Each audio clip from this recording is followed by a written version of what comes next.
I love The Lord of the Rings. The series of books written by John Ronald Reuel Tolkien.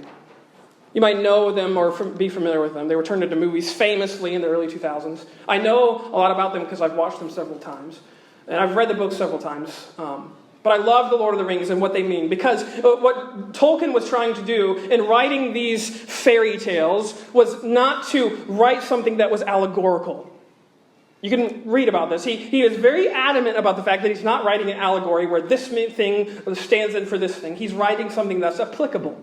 It's something that can apply to our times, and therefore it's more timeless. You can read it in the 1980s, and you can read it now in the 2020s, and will have the same applicability. But what he does is he crafts the story, of course, about this magical ring and fairy tales, and it's very mythological, but it's incredibly riveting. And he writes it in such a way that speaks to the human soul, I would say, such to the point where I have to read you this passage.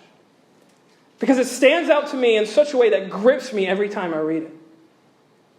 It happens when our young protagonist, his name is Frodo Baggins, and he's been told about what he has to do to destroy this very evil source of power, this one ring to rule them all, right?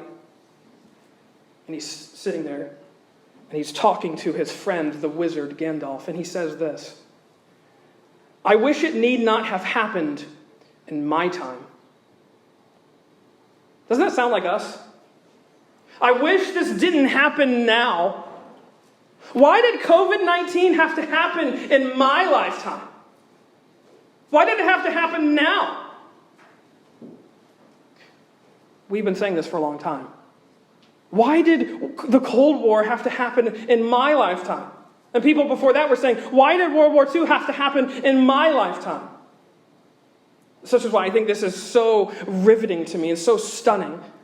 But I love Frodo's friend's answer, Gandalf. He says this: so do I. And so do all who live to see such times. But that is not for them to decide. All we have to decide is what to do with the time that is given to us. We don't have to decide when the times are, whether we're in the end times or when we're not in the end times. All we have to decide is what we are going to do with the time that we're in right now. What are you going to do? These words just ring loud and true, at least for me. I hope they do for you too. But they show Jesus' point. You are not the makers of the times, and you are not the keepers of the times. You are the watchers of the times.